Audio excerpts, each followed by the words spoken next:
Alô, Baixada Santista, Salvação em Ação, chegando pela sua Santa Cecília TV. Um prazer muito grande em contar com a sua audiência nesta quarta-feira ao vivo, falando para os 9 municípios da Baixada Santista e convidando você desde já a participar do nosso programa. 3224-7017, 3224-2944. No programa dessa quarta-feira, nós vamos falar da cidade do Guarujá, debater aqui os assuntos da cidade do Guarujá e trouxemos a presença, trouxemos ao programa o presidente da Câmara do Guarujá, o José Carlos Rodrigues, atendendo ao nosso pedido, a presença também do empresário Fábio Gazzi, ele que vai promover um grande evento no próximo sábado com o padre Antônio Maria, e nós vamos conversar um pouco a respeito destes assuntos. Zé Carlos, boa tarde, obrigado por vir ao programa. Onde vai diminuir o número de assessores na Câmara do Guarujá, um acordo com o Ministério Público. Boa tarde, obrigado por vir ao programa. Eu que agradeço, Augusto, o seu convite. Para mim é uma honra muito grande, em especial no dia de hoje, com o Fábio Gazzi, amigo de longa data, funcionário que foi do pai dele, na seu irmão, né? Vamos, 30 anos, eu estava falando 30 anos funcionário, é verdade, Zé Carlos? Não, foi há mais de 30 anos. Eu era jovenzinho, não sabia o que estava fazendo. Era inexperiente. A pergunta é, o Fábio já era desse tamanho ou não? Não, não tinha nascido. Fábio não tinha nascido ainda. Mas não, é uma honra muito grande estar com você, Fábio, e aqui no Santa Cecília, Augusto. Obrigado. Muito obrigado mesmo, porque é a única oportunidade que nós temos realmente de estar dentro dos lares, participando de programas desse nível que é o seu. Obrigado. A Câmara do Guarujá acaba sendo sempre motivo de discussão quanto à estrutura que os vereadores acabam tendo. Uma hora foi a questão dos carros, depois foi a questão dos celulares, aí agora a questão dos assessores, mas houve um acordo com o Ministério Público, vai haver uma diminuição, é isso? Augusto, é lamentável, vou colocar assim, às vezes a gente tem que debater situações dessa natureza, né? É óbvio que todas as ações que nós tentamos ou estamos tomando no Legislativo de Guarujá é com o intuito e realmente baseado em fatos para que nós possamos realmente melhorar não só o atendimento à sociedade, o atendimento à comunidade, como visando também economicamente a estrutura funcional da nossa Câmara. Todos esses embates é bom que existam naturalmente para que nós possamos realmente levar ao conhecimento da sociedade aquilo que estamos fazendo. Foi na questão dos carros, nós achamos que era mais conveniente o aluguel dos carros. Que isso me parece ter sido uma tendência da maioria dos municípios. Exatamente. Então nós fizemos uma licitação, nós realmente tivemos uma condição bastante favorável no valor dos aluguéis, né? E houve uma polêmica em cima disso tudo. E o que nós vemos é que praticamente em todas as nossas cidades vizinhas e do país, e em especial os executivos, eles optam por... Desculpa, deixa eu te interromper. Você sabe que eu fiz um programa aqui com alguns vereadores de Santos? Nós estávamos discutindo essa questão.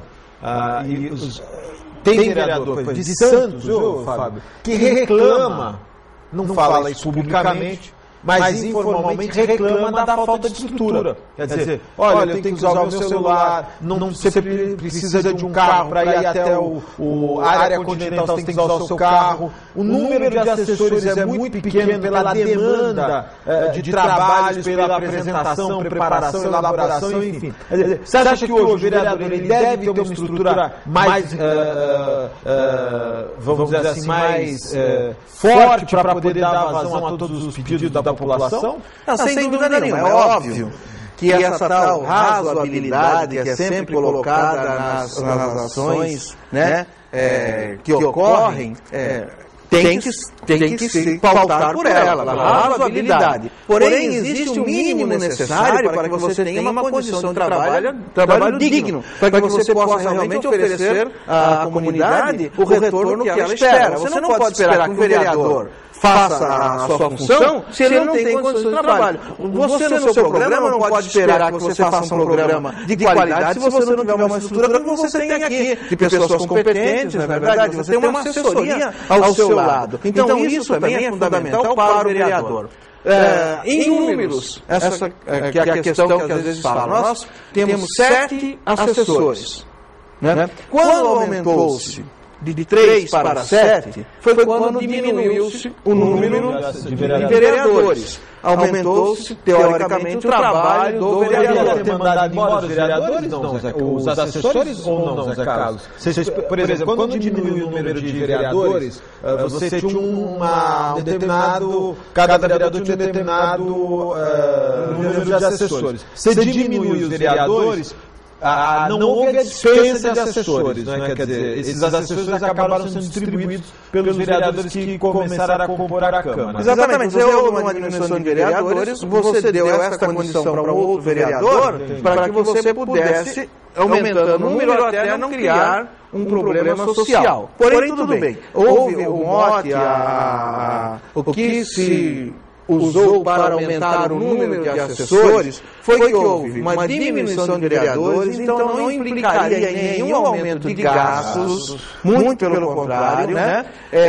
Então, houve-se por bem fazer isso. Houve também uma nova estrutura, né? Mas desses assessores vereadores daqui a 4 anos, se aumentar os vereadores? Tudo isso já está dentro de um estudo, porque na realidade nós aí diminuímos o número de vereadores, fizemos o número de assessores, fizemos um estudo do impacto, porque não adianta, gente. Às vezes nós falamos nos gastos tanto do executivo quanto do legislativo, mas existem limitadores. Você só pode gastar com o funcionalismo, quer do legislativo, quer do executivo, X%. Você não pode ultrapassar esse limite. Então, na realidade, você já está limitado por lei. Né? Então você tem um percentual para gastar. Então, você tendo 2, ou tendo 3, ou tendo 10, ou tendo um staff dentro da Câmara, em qualquer setor, você não pode nunca ultrapassar a lei de responsabilidade fiscal. Então já existe um limitador. Então nós nunca poderemos ultrapassar aquilo que a lei federal já determina. Já é um limitador. Então nós diminuímos para 4, por quê? Se da mesma maneira que nós aumentamos o número de assessores usando o argumento que tinha diminuído o número de vereadores, à medida que você aumenta também o número de vereadores, nada mais justo que você também diminua o número de assessores. Foi algo conversado com o Ministério Público, nós até agradecemos que houve realmente esse relacionamento, houve o bom senso de todos nós, eu de aceitar os argumentos do Ministério Público e o Ministério Público também, naquele instante, aceitar o número de assessores, que ele propôs 3, nós propusemos 5, né? E achamos por bem que 4 era um número razoável e ficamos nessa média. Então, nós, nessa discussão, não há vencedores ou derrotados. Tem um acordo que atende a toda a população. E quem ganha é a sociedade. Eu acho que o que a sociedade tem que entender é que deve cobrar realmente o seu representante se ele está cumprindo com as suas obrigações. Eu acho que é muito mais fácil do que nós, às vezes, fazermos críticas que não sejam construtivas. Fábio, o Zé Carlos no intervalo estava dizendo que trabalhando na Guarujá Veículos, que você já era... Foi a única vez que ele trabalhou. Quando ele trabalhava lá, você já era... Eu tinha nascido. Mas a verdade é só, o que eu trabalhei naquela época vale por uma vida inteira, gente. Vocês imaginam. Tinha trabalho lá. Tinha, graças a Deus. Até porque seu pai tinha aquele lema, não reclame trabalho, é isso? Exatamente. Não peça salário, trabalho. Oi? Não peça salário, trabalho. Mas era... Aumento. Eu me lembro quando eu fui embora. Eu me lembro. Foi assim. É verdade. Eu cheguei para a dona Vilma, que era a nossa chefe, né? Uma senhora maravilhosa, esposa do nosso técnico no basquete, popular frango, né? Aí falei para ela, Vilma, não dá. Vou pedir aumento. Aí ela olhou para mim assim e falou, ria assim, né? O que você vai fazer? Vou falar com o seu Viola e vou querer aumento. Porque ele foi para a Câmara. Aí ela me cumprimentou e falou, tá legal, você. Até mais. Até mais. Aí eu cheguei pro seu Viola e falei assim, Viola, me deu aumento, não sei o que lá, bebê. Ele olhou pra mim e falou, não, eu vou embora. Aí ele falou, tchau. Mas eu me lembro mais ou menos quando você estava trabalhando, mas realmente eu não estava lá na Guarujá, eu ficava, estava estudando. Mas eu me lembro realmente de nas reuniões do consórcio, ele ia lá, carregava os livros, Iliada. Não, e era maravilhoso, sem dúvida nenhuma. Era fantástico, mudou toda a estrutura de consórcio, o relacionamento que existia. E Guarujá, gente, é uma saudade monumental. Fábio, você é engenheiro ou advogado? Administrador de empresas. Mas eu estava falando um negócio que é interessante. No Guarujá, o que existia antigamente, os patrimônios que tinham, morais que tinham na cidade, que hoje tem pouco. Aí você está falando um que eu lembrei agora do Padre Domênico, na época, que às vezes algumas reuniões do consórcio ia lá pedir, era marca-passo, na época era lançamento do meu pai, na reunião, fazer sorteio de uma série de coisas, que hoje deixa saudade. Realmente, você olha hoje o hospital como está, você olha como está a faculdade, você olha como está o ninho maternal, você vê... Não sei, nós somos antigos, assim, somos moradores antigos da cidade, nem nós sabemos como é que está aquela situação. Porque a faculdade foi criada para dar sustentação. Foi criada, foi usada como uma área pública, o próprio prédio hoje está numa área que era da prefeitura, era uma área pública, o hospital também foi feito aquele fechamento da rua para fazer o aumento do hospital, a ligação entre uma ala e outra.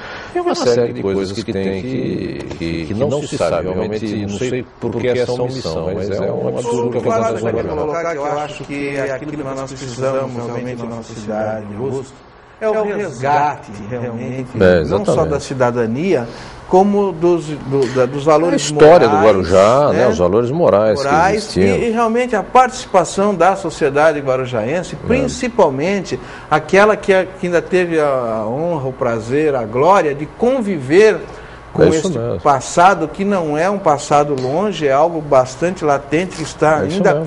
Pessoas, né, que conviveram naquela época, que podem dar o testemunho e participar. E até pessoas que participaram da Sociedade Santamarense de São Paulo, que tinham participação, que se afastaram até por tudo que aconteceu na cidade, e que teria que ser resgatado isso, que viesse de volta para a cidade. São histórias que até nem o próprio Augusto conhece totalmente, mas tem histórias muito bonitas. Então, é o que eu estava falando, você pega, por exemplo, a história mesmo, as pessoas que ajudaram a construção do Hospital Santo Amaro, você pega lá, você vê... Nós estávamos falando outro dia que o Zé deve ter sido sócio. Tortuga, onde foi parar o Tortuga? Exatamente, o Orla, onde estava lá, as reuniões do Gonçalo. O Orla, o clube do Orla, tinha lá, eu me lembro. Hoje acabaram com tudo, então é um negócio absurdo. O Guarujá não tem história e não tem ninguém que procure resgatar isso, que é muito importante. Você ia comentar do Tortuga, Zé Carlos? Não, o Tortuga, que era um clube, não é isso? Era um clube, não é da minha época, eu não era nem nascido, mas vamos lá. Mas era maravilhoso, um clube que tinha até hípica. Hípica. Mas ficava onde é o condomínio Tortuga? Onde é o condomínio Tortuga. Garagem de barco, tinha o Silvio Santos, tinha barco ali, guardado. Tinha marina, hípica, né? Aí tinha boliche, gente do céu, era maravilhoso. Restaurante. Onde eram feitos as reuniões de consórcio. Eu me lembro, nos Estados Unidos. Você vai ver hoje o que é lá, é 5 torres de prédio lá. Nos Estados Unidos batia um show. Teve uma época. Tinha até um processo de demolição. Não, tem, porque eu acho que é problema de meio ambiente. Mas a parte mesmo patrimonial ficou esquecida. Aí eles passaram para o